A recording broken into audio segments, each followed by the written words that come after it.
Yo, what it do, St. Louis? It is 7 a.m. on a Tuesday morning. So y'all know what time it is. It's time for the St. Louis Hustle Podcast with your boy CORTEZ Hustle and my girl Michelle. Hey, and today we're talking about the 5 big personality traits and how do you deal with those in your life, right? When these show up in other people, they're also good to understand from the standpoint of knowing yourself and some of your own tendencies. So we're going to get all the way into that. And let me know, what is your biggest personality trait as well? And do me a favor, comment in the chat. Let me know where you're from, the name of the business or brand that you're building. We like to give shouts out to those who are building something big, and smash that share button, ladies and gentlemen, so that the people that you know can come hang out with us too. So comment in the chat where you're from, drop the name of your business and or your brand, smash that share button, and let's kick it. Growing up in St. Louis has never been easy, and most say if you want to succeed here, that you must leave and put down roots somewhere else because of the strong crabs in a barrel mentality here. I don't know if I'm just an optimistic person, but to see people like Chuck Berry and Nelly make it in the music industry, or the Roberts brothers and Dave Stewart in business, or William Lacey Clay Jr. in politics, can we blame the city, or is it that people just aren't hungry enough? We're talking to all of the movers and shakers in this town, from entertainers to politicians, social activists and organizers, and of course, entrepreneurs. Is there a curse on this city that holds people back? Is there an unseen hand that decides who makes it and who doesn't? You're about to find out. Welcome to St. Louis Hustle.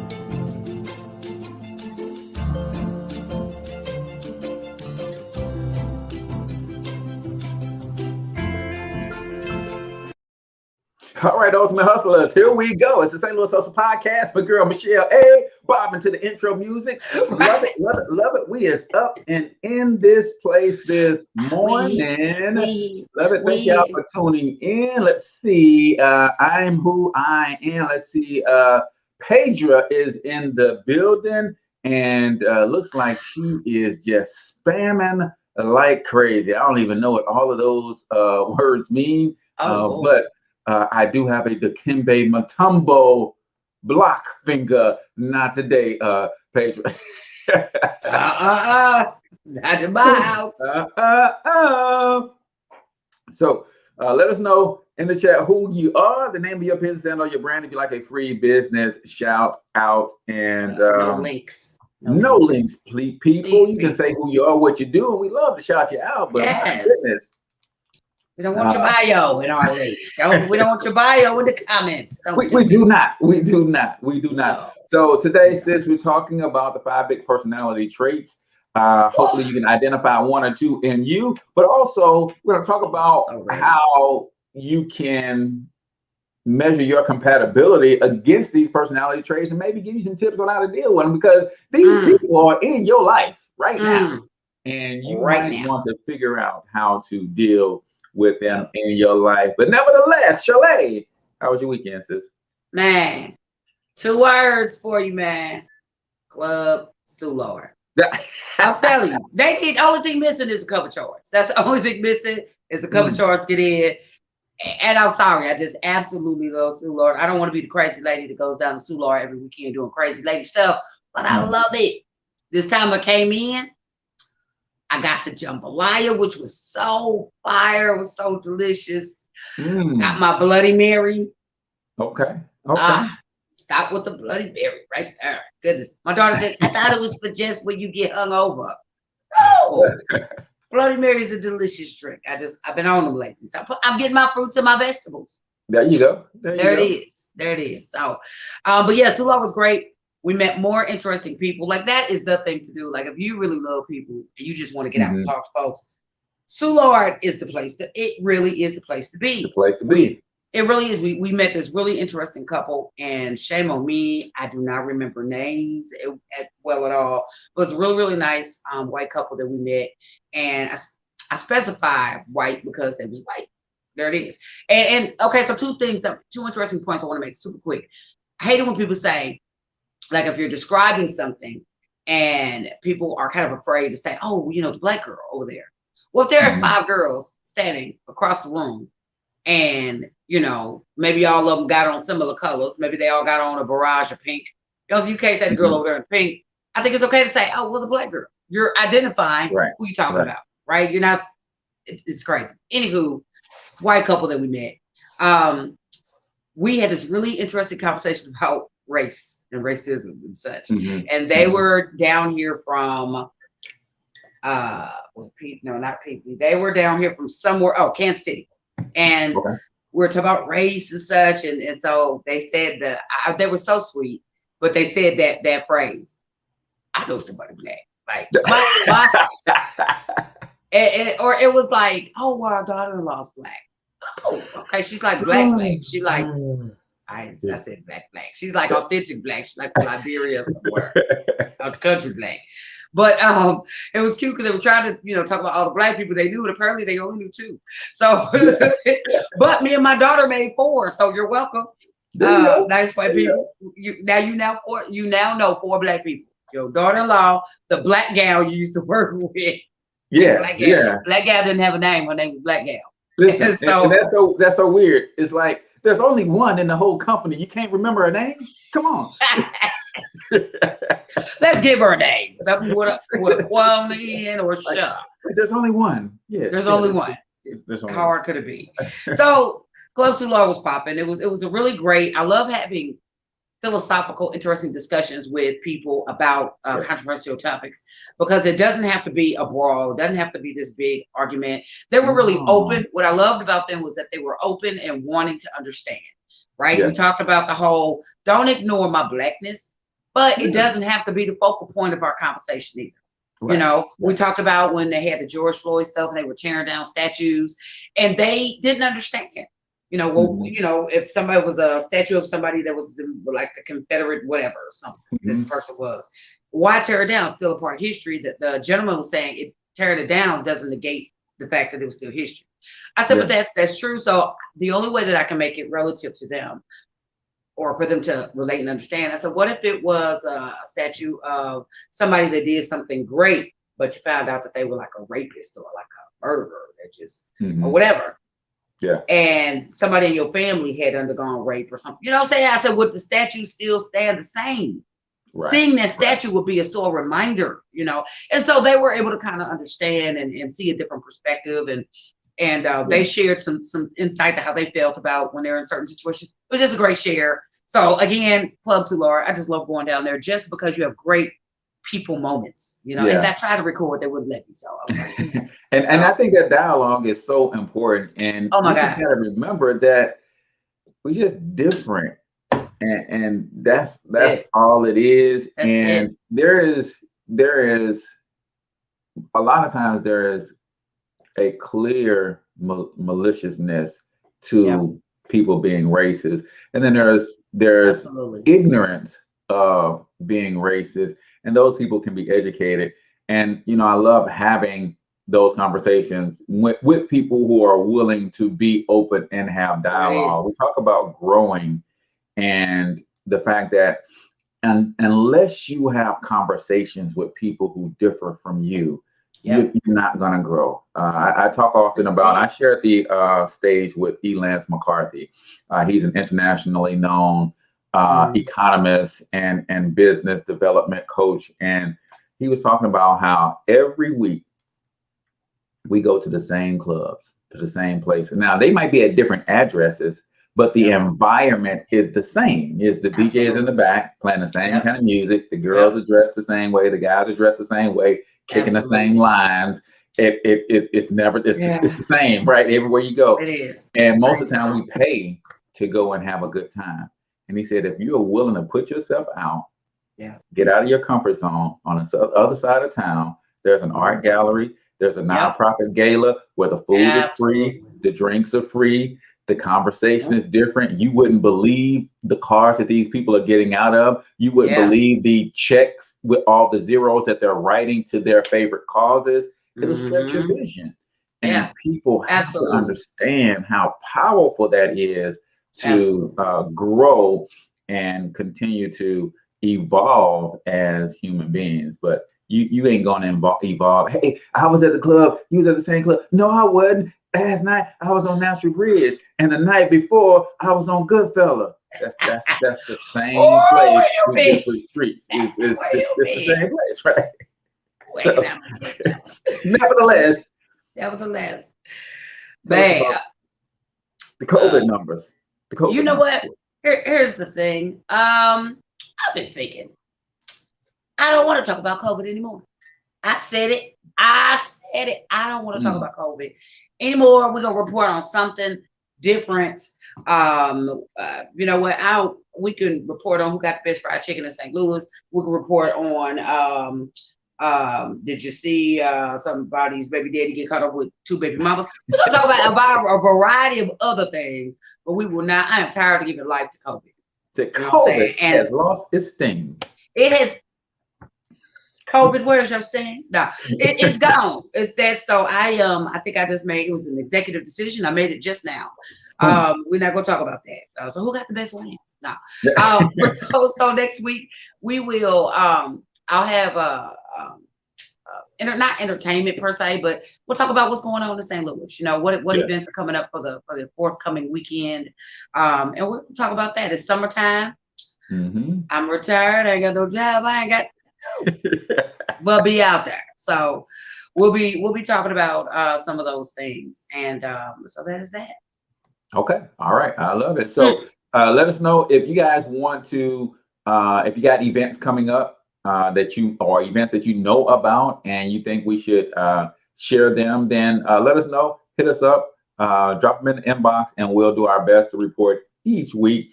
Best places to go hang out in the Lou. Outside of Club Solar. Yes, ma'am. Mr. Cortez, I got a question. I got a statement, rather. Did you know that your very own co-host has written a book? Did you know that? Sorry. Look at you. Look at you. Look at you. Boom. I did so that. That's something that is coming up. It's going to be huge. Of course, y'all know we're going to do a huge release. And let y'all know how y'all can connect with Shelly.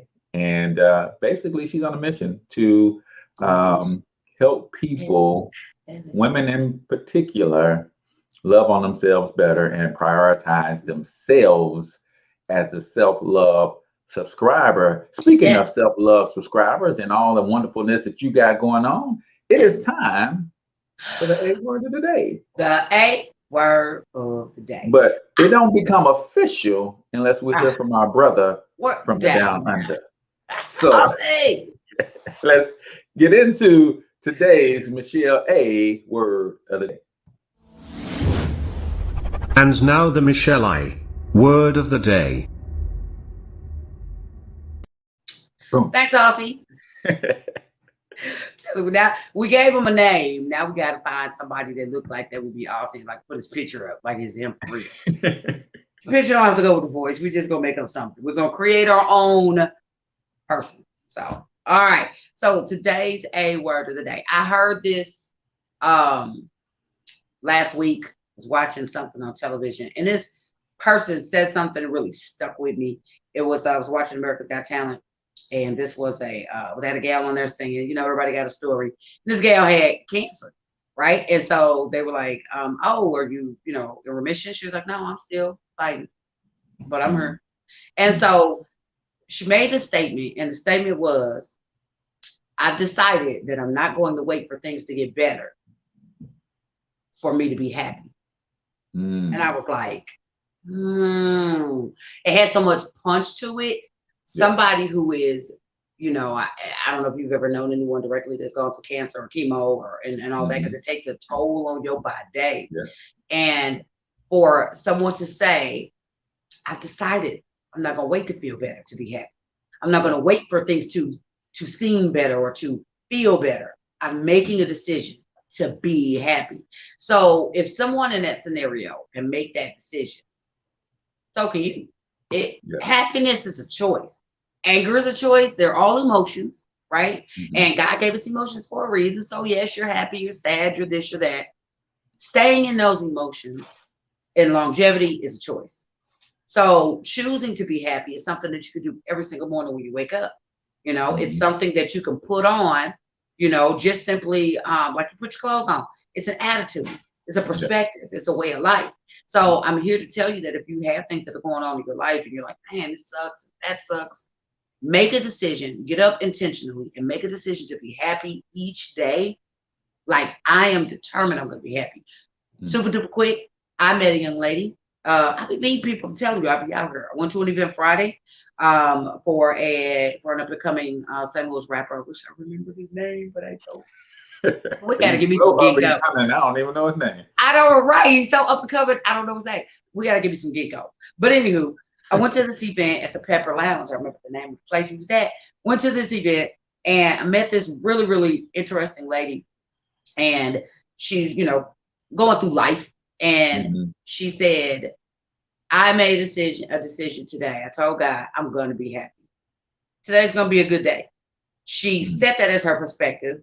Went through her day. She said she had a pretty good day, but then she met me. Ta-da.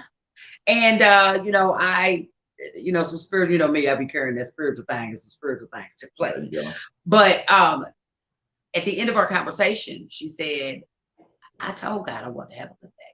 And I did. And this was like the icing on the cake, the cherry on top. And so that just ties into, you have what you say. It's all of the different A words of the day we've covered in the past. You have what you say. It's power of positivity. You know what I'm saying? You really have to do certain things. You got to be intentional about what you want out of life. So I'm going to be happy. Well, there you have it. And I've got to add this one punchline to the A word of the day for today. Please do, sir. If you fight for your limitations, you get to keep them. Now, when you hear that, people are like, wait a minute. You don't realize that every day you fight for your limitations. When somebody tell you how great you are, you say, oh, no, I ain't. Okay, so you're not. Every day you're having conversations with yourself to hold on to limitations. I get a chance. And if you fight for those limitations, the prize is you get to keep them. I don't want that prize, the booby prize. I want that prize. Okay, I just said you were great. You said no. I just said you were pretty. You said no, not today. You got my makeup on. Hey, all right. If you fight for that limitation, be that way. Keep it, ladies and gentlemen. So the A word of the day is brought to you by ThorntonOnlineMarketing.com. Ladies and gentlemen, if you are trying to build a business, trying to build a brand, if you have a business and a brand and you need help with your marketing, especially trying to get out there online, then you need to holler at your boy. This is what we do. You may be in need of a sales funnel to create better sales processes for your internet marketing journey. You may just need content creation. You may need to know how to set up a blog on your website. You may need to want to start your own podcast so you can start being seen as an authority in your industry. This is what we do, people. So get at me, comment marketing in the comments if you would like to set up a free consultation with your boy, and I would love to connect with you, get an understanding of your business and your brand, and see how I can potentially help you go to the next level in your marketing. So that was Michelle A word of the day. Real quick, we've got Vivical in the building. She says from Chicago, her business is health and wellness. Wakanda for life. All right. James Bryan X, join me. Let's build wealth. Inbox me again. Spamming in the building. Y'all gotta stop that. Appreciate it. Looks like you are a Forex trader. And here's the thing. I love that you are excited about what you do, but just don't be disrespectful and want people to go from our thing to your thing. You can say, hey, here's who I am. Here's what we do. Here's some of the results that we can get you. Yeah. And if people want to reach out to you, they're going to inbox you. Right. But when you come that way, it just sounds like you are thirsty. Trying to take advantage. Here's the thing. He said that nice, and we just love you so much.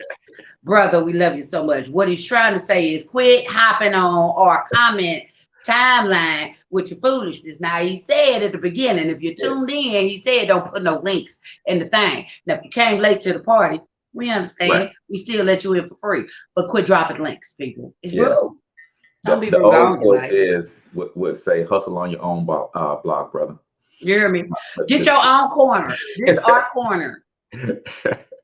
So let's talk about these 5 big personality traits and how they impact you, and understanding these will actually help you with understanding the people around you. I liken this to an understanding of the 5 love languages, Shell. When you kind of figure those things out about the people around you, it makes it easier for you to connect. And if you want to have success in anything in life, this whole journey is based on relationships, y'all. You ain't figured that out by now. Then you need to figure it out. And the biggest and the best relationship that you got to focus on outside of your relationship with your creator is your relationship with yourself. Absolutely. Absolutely. You know what, it's so funny because I looked at, these traits we're going to discuss, and they tie so much into self-awareness. And speaking of self-awareness, I wrote a book about it. Like to hear it, here you go. That is the subject of my new book. It's called Who in the Heck Do You Think You Are? The Woman's Guide to Discovering Those Key Benefits of Being Self-Aware, right? And being self-aware means knowing these things about yourself. You had a propensity to do this in this situation. This is the kind of person that I am. These 5 traits that we're going to discuss, they're on the road to self-discovery. When you discover who you are, it helps you love yourself continually. It helps you love yourself on a new level. So, diving in and pulling back layers to who you are is so key, and it's critical. It's critical not just for your self-development, but it's critical for your success in life. Don't be out there not knowing who you are and trying to be somebody, because you'll be somebody. You won't be nobody. You'll be another body. Don't do that. So that's where it is. So all right, so we can go ahead and get started. You want to kick us off, or let me kick everybody. Let me kick this thing off. Listen, man, the 5 big personality traits and how you're going to deal with them. There have been many personality models developed over history. A scientist by the name of Louis Goldberg developed the most commonly accepted model in use today, which is the Big 5. Use the Big 5 to understand your personality and gain insight into your current challenges. Number 1 is extraversion. Extraversion. On one end of this scale, you are the extroverts. And on the other end of this scale, the introverts. Most of us lie somewhere in between. Think of introverts as those who gain energy while spending time alone. They tend to tire from social interactions. Man, listen, Michelle. My wife and I the other night, it's like, man, listen, we start feeling like we're getting old, right? You know how if you spend the day watching game shows, you, my friend, are getting old. If after you spend the day watching game shows, you in bed before the sun goes down, you are getting old. So we felt ourselves like we getting old in this piece, and she wants to fight it. She's like, no, we about to go get in these streets. So we go and get in the streets. We go and get in the streets for all about 45 minutes, yeah. And it was a wrap. It's like, yeah, you tired? I'm tired. You tired? Yeah, I'm tired. Let's go home. Let's go home. We will go home. We are both very introvert. Now, I am a little bit more social. I am willing to have a conversation, but I'm equally as willing to not. It's like, if you want to talk to me, cool, we can talk. But if you don't, that's cool too. And matter of fact, I prefer to be in the recesses of my own thoughts. So, and I've never seen it explained this way. It says an introvert is someone who tires. It says who gain energy from being alone. Yeah, right? that part. So that part right there. I love that. Extroverts are just the opposite. Being alone drains their energy, and they are recharged by spending time with others. Extroverts are commonly described as sociable, socially confident, talkative, energetic, and assertive. Ding, ding, ding, ding. Introverts are frequently introspective, reserved, and quiet. They are often, but not always, lacking in social confidence. Let us know, are you extroverted or are you introverted? Are you Michelle A or are you Cortez Hustle? Let us know. You team Cortez Hustle or you team Or Michelle team A. What? in this piece? Let us know where you're at on this spectrum. But yeah, I mean, we are both that way, and it's so funny to watch our children, and our children are all that way. It's like, man, y'all got it so honest. It's like, man, y'all show up and it's like, listen, don't talk to me. I ain't gonna talk to you. And I'm perfectly okay with that. Man, you know what? It's so funny because kind of go back to what you said about the way they kind of explained it. I've not seen it this way, but it's so accurate, I think, for me. When we were in the heart of the pandemic and we were on lockdown, the lockdown, we couldn't go anywhere and all that. I went into depression. You know, I masked it well, but I got to the point where I look forward to doing the show because that was I could talk, I could be expressive, right? But it was a scary place for me to not just, I could be by myself. Nothing wrong with that. I could be with my thoughts. Nothing wrong with that either. But not being around people, it was insane. So much so that every day, and y'all remember this, those of y'all that follow the show like that, y'all remember I was going to Quick Trip every day. I became the unofficial Quick Trip parking lot manager because I was managing everything on the parking lot. What you going in there for? What you coming out for? I go in, make sure they produce was fresh. Tell them when they had fruit fly, they put me out. They did. I got banned from a couple Quick Trips during that pandemic, but that was because I was thirsty for that human interaction, and I wasn't getting it. I lived alone.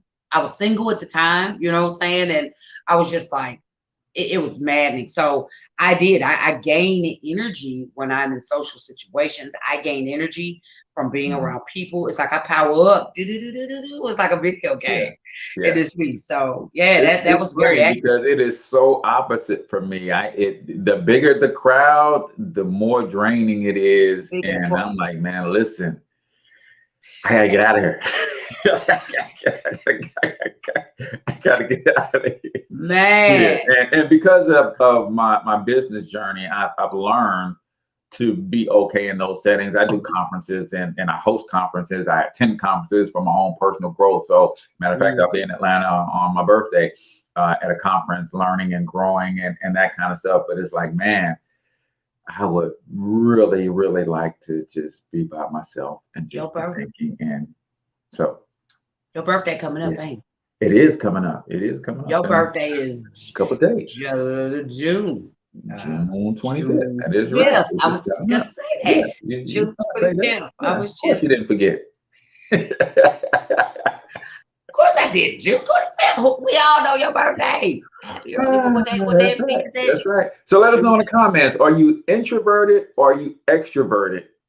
Because this is one of the big five. And now that you know, like, if you have introverts around you, don't force them to the party because that drains their energy. Right? If don't force them to be social because that drains their energy. Don't force me on the dance floor, y'all. I am not here for that. It's don't do that to me. You the brother that they may go to the dance floor, do the slides, and get out there, be messing up all the slides. Sit down somewhere. You go stand in the corner on the dance floor, do your old dance while everybody else doing a live dance. Listen, don't make him get on. And then my love language is words of affirmation. So when I get out there and wreck the dance floor, y'all all gonna have something negative to say, and that's really gonna hurt my feelings. Y'all didn't make me double down on my introvertism. I ain't never coming outside ever again because I done came outside. Y'all forced me on the dance floor. Then y'all all talked and laughed about me. I've got social media memes out there in the whole 9 yards. Y'all just killing the brother on the inside. Don't taking you down. Taking you down. Do not create a situation. Don't hack you. Nobody puts Cortez in the corner. Nah, I suffer from anxiety every time certain songs come on. I start hyperventilating. It's a whole thing, y'all. Don't force the introverts to be extroverted. Accept us for who we are. And when we see y'all out there doing y'all thing, we don't try to force y'all to sit down. We don't force y'all to go in the corner and hey, go over there and think about something. No, we don't do that. There's some people, there is some people out there, sir. There are some introvert maniacs out there that cannot handle us extroverts. They want to be, here's the thing. They would like introverted people because they like us from afar. We're interesting. Some of us is real cute. But they like us and they want to be with us, but they really can't handle us. They like what they see. They like the experience from afar, but an introvert that pulls an introvert that pulls an extrovert into their life, especially when it's a male, they can't handle it, because what they inadvertently start doing, most, not all, what they inadvertently start doing is trying to make the said extrovert be introvert. Why you always gotta be up? Why you always up dancing every song you need to dance to? I mean, you just finished dancing to that one song. Why don't you sit down with me? Talk to me. Can you just sit? No, so your insecurity is spilling over when you see my confidence at work and it makes you insecure. Stop it. You know what I'm saying? I respect what you just said. Let me be me and you be you. But I found in most situations, it's a special combination of person that where you can put an introvert and extrovert together. That introvert has to be really secure with themselves, because if they're not, they're going to try to make that introvert come inward. I mean, the extrovert come inward. So I can totally see that. I can totally see that. Like, and vice versa. Like, I gotta put a lid on your excitement. I've gotta contain this. Too much. And it's like, no, this is. I love it for me, but this ain't for everybody else. Right. Oh, and when I say the freaking story of my whole freaking dating life, that is just it. It is it. Oh, they love it when they see it from afar, but when they get it harnessed, it's like, well, you got to be like that for everybody. Listen here, it's a movement, okay? I just accept it. Thank you, Lord. It's a Michelle A movement, okay? And you can't put a lid on this thing. You can't. You try, but it'll pop off. So, man, okay. So the second trait, because I go all day on that subject. The second trait is agreeableness. I really like this one because it's not what you think. It's interesting. So agreeableness, this characteristic, it seems pretty self-explanatory. Agreeable people are polite, sensitive, cheerful, patient, and enjoyable to be around. They are likable and they like others. Those in agreeableness, those low in agreeableness are often described as blunt, rude, sarcastic, and abrasive. Not surprised. This cracked me up. Surprisingly, or not surprisingly, there are studies that show that most prison inmates are in the they rank in the bottom 2% for agreeableness. Wow, inmates are not agreeable? Who knew? Shocking. Those high in agreeableness are well liked by everyone. Hey, women tend to be more agreeable than men by a significant margin. I'm gonna let that set right there. Okay, there it is. I ain't gonna touch that, but I think we both know. All right. Clap back.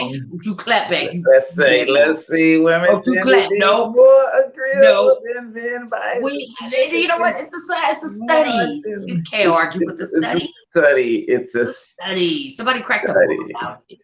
Well, I would say you agree. Look at that. Generally, y'all just came up a notch because you agree. Is when you guys are with each other, I don't know. But it's not. It didn't say women to women. It was like women versus men tend to be more agreeable when we were our own kind. Yeah, but if you look at me and against women, we're more agreeable. I can't believe she got that on. Oh, really? Yeah. I'm like, it's the funniest thing. See, you know what? That's just like a man. Don't deflect and put that back on women. Right. Women versus men, the two against the other, apples and oranges. Apples are more agreeable than oranges. Sir, I ain't right to study. All All right. Don't get All right. mad at the same. We don't let that sit right there. We don't let that sit right there.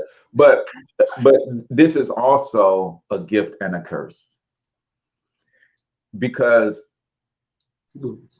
being agreeable and being likable, sometimes we go too far. Because this is me. This is me. I want to be liked by everybody. I want everybody to like me, and I want to like everybody. Right. But so much so that you tend to outwardly agree with people when you have inward disagreements, and you don't believe. Like, it is like, because I want to be liked, I'm going to nod my head and shake when you say certain things, and I'm like, oh, hell no, on the inside. But on the outside, I'm saying, oh, well, that's nice. And when I probably should say, I don't agree. Man, you know what? I would say this. When I was going back to my friends, the white couple that I met at Soulard, we talked about so many different things. And I'll be honest, when they talked about the whole statute thing and why taking them down, there was a part inside the old Michelle would have been like, oh, well, yeah, I agree. You know, what's history is history. There's middle ground there. Yeah, you can't negate history. You can't make it not have happened once it's happened. But the new Michelle was like, no, I'll help them understand. I don't agree with that. They should take that BS down. You know what I'm saying? If you got people that live in your town, we're not saying it erases history. We're erasing the negativity that, or the reminder that said event brings. And yeah, so, but there was a part of me that wanted to agree just to be agreeable, because I had some new friends. Right. You know, and I wanted this is one that I don't agree with you, or I don't agree with the taking of them down. I think now, not all, you know what I'm saying? Not all. I don't agree from the standpoint that you really are erasing history from a group of people who actually thought they were right at the time. And okay, so they weren't. But I don't agree with removing all of that stuff. Like, it's a part of the history. And just like now, where I do agree with removing it is, okay, if we compare apples to apples, the same way they're trying to remove slavery from history, and now it's called indentured servitude, right? If you look in the history books, it's not slavery as chattel slavery, right? So when you look at it from that standpoint, but I'm like, okay, this was a real person that people really looked up to for their views and their whatever it is that they, got a statue erected of them for, and so be it. Oh, but you know what, real quick, because this is a whole new show. That right there, thank you for the content, sir, because we're talking about that either next week or the week after. However, just my one little pin about that would be, when you think about it, like the statement you just made, when a person, like at that time, in that moment, they thought they were right. If we're thinking about like the Confederate flag, that Confederate flag is always representing a point of view. And that point of view ain't never been right. You know what I'm saying? So I think when it comes to somebody like Ben Franklin, right? On the $5 bill, on the penny, can't take the man off the money. He owns slaves. Okay, so let that stay in place. But when you look at stuff like the Confederate flag, it has always represented separation. It has always represented a thought of white supremacy, so to speak. So that, when they had start taking those down, and people, they were those places where they were prominent, I think that was right, because that goes back to a place of ignorance and time where even if you were white back then and you thought that, okay, this was the thing to do, in your heart of hearts, you knew lynching niggas. Sorry, Lord. Persecuting Black people by hanging was wrong. That there was no way to make that right. It was an entitlement that they thought they had. But there was no way that was right. You know what I'm saying? Because everybody's got a more accomplished. Whole nother story. But also, we're going to get into that. That's going to be such a hot show. That might be a prime time. We might blow up the internet with that one. And really, this is, and in no way do I defend that, but I'm saying that is part of our history. And if you look at anything that represents history to some degree, you can find a reason to almost take it all down. Everything on both sides, right? You know what? You can find a reason if you look hard enough. Now we're just in a place where I get this whole political correctness, and some people will say I'm way too politically correct and myself because I want to deal with people the way I want to be dealt with. But when I look at that whole situation, I'm like, that stands as a gross reminder, no matter how gross it is, that the country was literally divided, and there was a group of people who really thought that I shouldn't exist, or I was 3/5 of a man, or 3/5 of a woman, or that I was less than. And if you start going to take that away, it's funny because we pick and choose. If you take that away, you have to take the whole Constitution away. If you take that away, you have to. I mean, we do it all. Have you ever seen the show 13, the movie, the documentary 13? Yeah. Oh, we doing a whole show, bro. Yeah. So we're good, but yeah, it's like that's one of those things where I could be swayed either way, but on the surface, I'm like, take it down for what? You don't take it down out of people's hearts. And right. And if I were to go in these towns and there is no statue, but the spirit of that statue still lives in the atmosphere of that town, you taking the statue down and do a whole. Yeah, I mean, but then you know what? And here's the thing, right? There's so much here. Because I have another point to make super quick. Okay, so I'll be fast. Hold on, I'll be fast. So with that, I think that's where you're right. If you just take down the statue, the spirit of that still is there. Education, information has to follow. If you have a whole town of people that don't want it, you're right. Might as well leave it up. You know what I'm saying? But if it is a town where it's racially populated with black and white and other ethnicities, take it down, but educate the people. You know what I'm saying? You can't just take it down because you're right. The same spirit will be there, and people will just go get little miniature statues, put them in the house.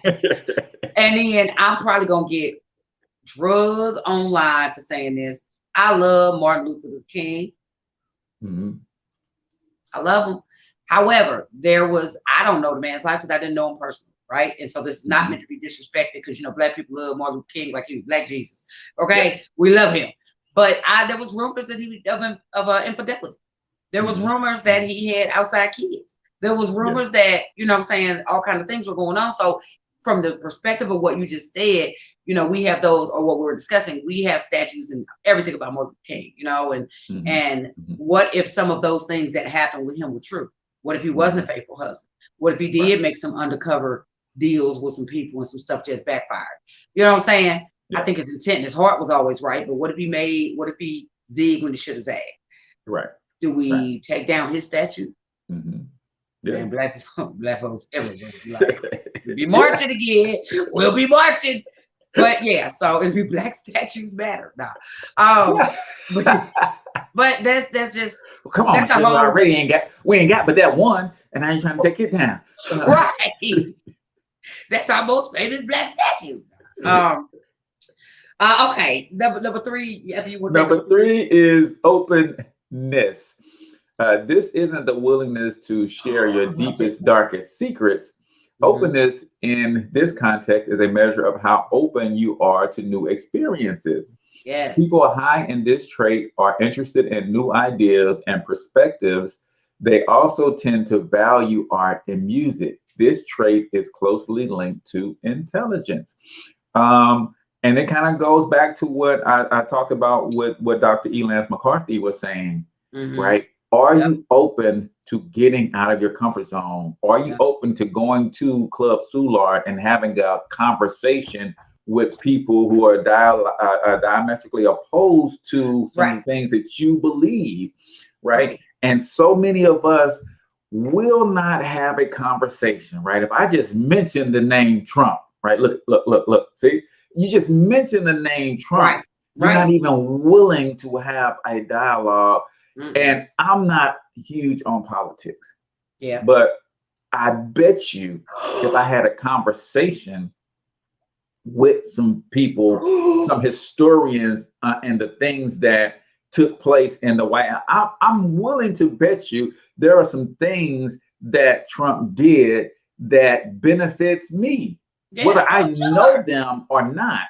Right. But if Yes. I'm not even willing to have a conversation, and all I can do is formulate and shape my opinions based on the information that comes from the severely slanted news outlets that I listen to, Absolutely. then I could fall into a place where I'm missing opportunities to grow. And this is not just politically, this is spiritually, religiously, socially. There's some things that are socially acceptable in our community that are not in others, and vice versa. And we should be looking to have those conversations to stretch and grow, because every time you get new information, your brain literally creates new neural pathways, meaning your brain is growing. Yeah. And this is why certain people get stuck, is because they never have any new inputs. And as a reason, if you don't get a new input, you can never have a new output. And that's where a lot of us are. So I love this. Okay, so real quick, my new friends, right? My new friends, I met at Soulard. Yeah. So we talk about, we talk about the podcast everywhere I go. And so what do you guys talk about on your podcast? I say everything from politics to religion to yada yada yada. And he goes, the husband goes, oh, y'all talk about politics? What makes you qualified to talk about politics? I was like, I had to say, Courtney was like, I said, well, he said it so strong, I had to question my damn self. Yeah. I don't know, Bob. What makes me qualified to talk about politics? I was just like, well, I said, sir, I live in this country. I'm registered to vote. I'm a voter. I said, I watch the news, is what Daddy would say. And I research. I said, we research our topics. Why would I be qualified? Let me throw that shit back in. Excuse me. Throw that stuff back in. It's a family show. Let me throw that stuff back in your lap, sir. Why wouldn't I be qualified? Yeah. I'm an American citizen that lives here just like anybody else. Why wouldn't I? And that is where sometimes we're gonna do a whole show about this. It'll be hidden racism part 2. You don't know what you don't know. And I didn't charge it to him. I ain't charge it to his heart, charge it to his head. Didn't know really. It was an honest question, and he was honest. He grew up rural. He grew up with not a lot of black people. He didn't really get exposed to black folks coming up. You know what I'm saying? So he grew up in a prejudiced household. So that question he asked was very honest to who he was. And those are the kind of people that we have to not be afraid to have conversations with. We have to not be afraid of those people, because those are the ones that need to be educated. Those are the ones that need us. Yeah. And it goes even deeper than that, Michelle. You are a Black and you are a woman human being. Yep. What qualifies you specifically as a female, as a Black female on that, talking about something as important as politics on a media platform? That's what that's all about. Look at the way you looking. Yeah. And when you really think about it, because they don't see media for what it is. See, the person that's talking about politics on CNN and CNBC and all of these places, a lot of them don't have no qualifications either. They reading the script. They just damn good readers. That's they all reading they the teleprompter.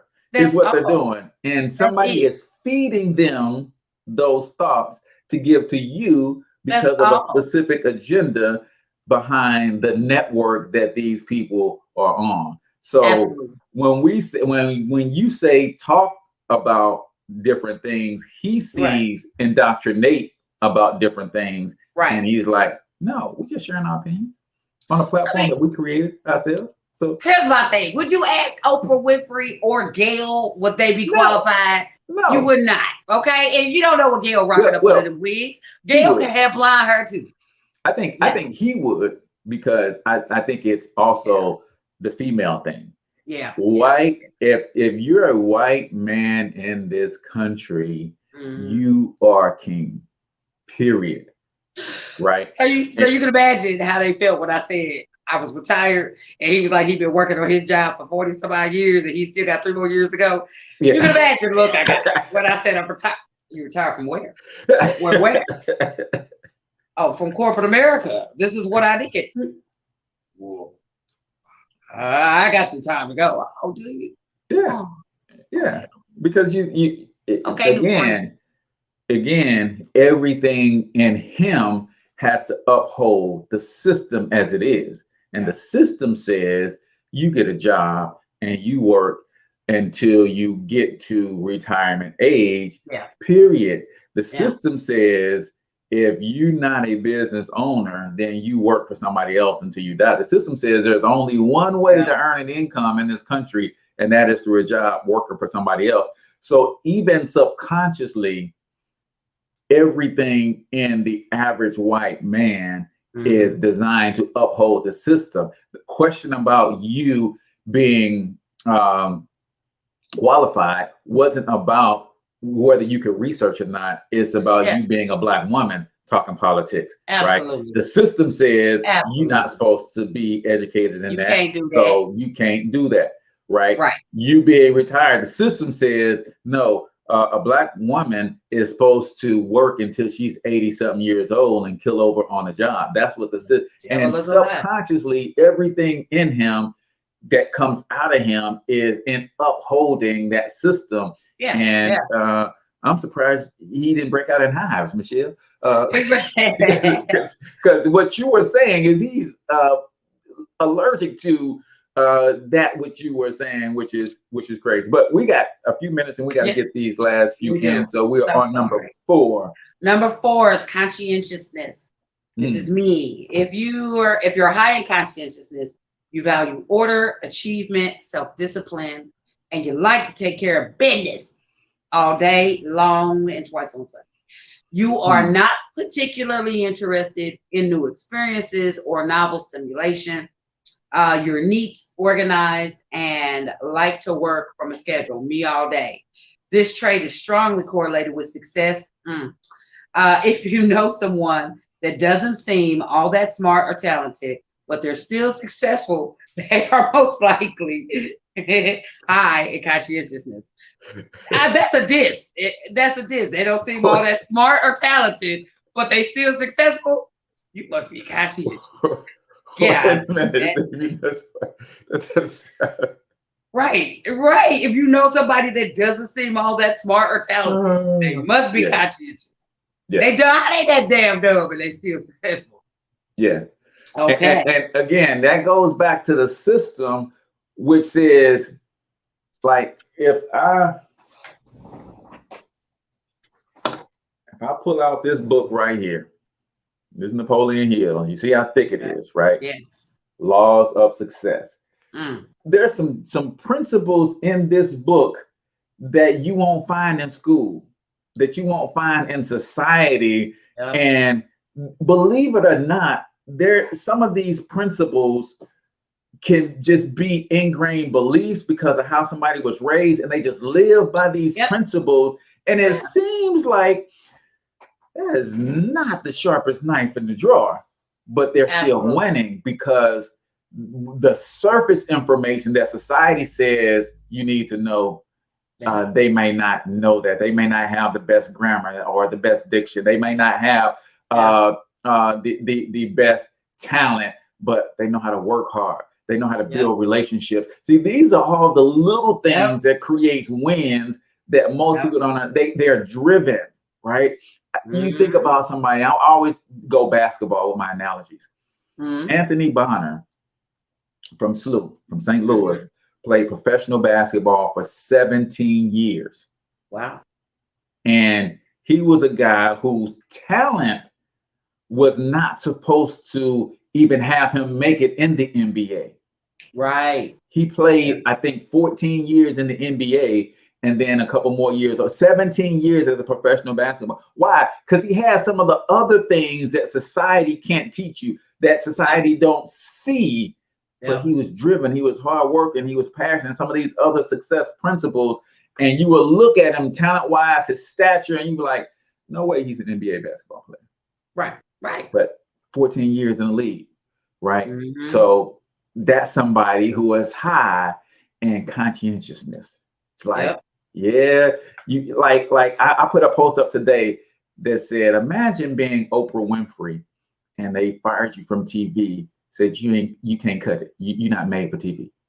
Right. Imagine being Michael Jordan and you tried out for your varsity basketball team in high school when you was a freshman, and it was like, nah, freshmen don't play varsity around here, and you get cut. Right. Right. Imagine Right. being Walt Disney and you just trying to do the funnies in the newspaper, and they're like, you don't got enough imagination for this. Yeah, there it is. Now imagine if they would have let that stop them, right? Because that's another success principle. I can't let somebody else superimpose their limitations on me. Woo! What you believe is, now you told Walt Disney, the one who created Disney World and Disneyland, that he don't have imagination. Oprah Winfrey was so not cut out for TV that she actually owned her own network. Right. Michael Jordan was so not ready for varsity basketball that he's only won a championship in every level of the sport, including a U.S. gold medal, and considered the greatest of all time. Yeah. Right. He's You the GOAT. cannot let these conscientious people have intangible beliefs and attitudes and work ethic and things of that nature. So it's crazy. Last one on the list. Yep. Neuroticism, right? Ugh. Those that rate high in neuroticism tend to be unstable, seek short-term enjoyment, are impulsive and negative. They have poor job performance, a great tendency for addiction, and difficulty adjusting to change. There are several Big 5 tests available online for free for you to check out. You can also contact a mental health professional about testing. If you're struggling with life, it can be helpful to know where you fall with these Big 5 personality traits. And here's the thing, people. If you suffer in a life that you don't want, don't feel that you deserve, first of all, understand in life, you get exactly what you deserve based on what you've worked for until this point. Yeah. So if you're in a life and you say, I don't deserve this, yeah, the amount of work that you put in says you got exactly what you deserve. But we are all one decision away from radical transformation. Just one word, like they say in the church. Oh, just one word from God can change the situation. That's right. That's right. That's one. Man, the hour be going so quick. Yes. It be going so quick. I don't know what you're gonna close with, but I just throw it out here and say, people, my book drops June 28th. Get ready for it. Who the heck do you think you are? The Woman's Guide to Discovering the Key Benefits of Self-Awareness. Yes. That drops on the 28th this month. So stay tuned for it. But get to know yourselves so you can love yourself. That will enable you to love others. That's my thing. Awesome, awesome, awesome. And the document that we're reading from, if you join Michelle's Women Empowerment Group, where these conversations happen all the time in a safe place for women, I put the link in the chat. This will also be in the file section, so you can grab it and study it and read the whole thing, because we only hit some bullet points. You can actually go grab it and read it and understand the personality traits and identify which one you are. Excuse me, might be smart for you to identify which one your significant other is, so that y'all can create a better relationship. And just always remember, man, people who can't do something love to tell other people that they can't do it too. People who do nothing want you to do nothing with them. And I'll leave you with this quote. The man who says it can't be done, or woman who says it can't be done, need not interrupt the people who are doing it. With that, till we talk to y'all next time, get your money up, because you absolutely can do it. But more importantly, you deserve to do it, each and every single one of you. Now hustle up.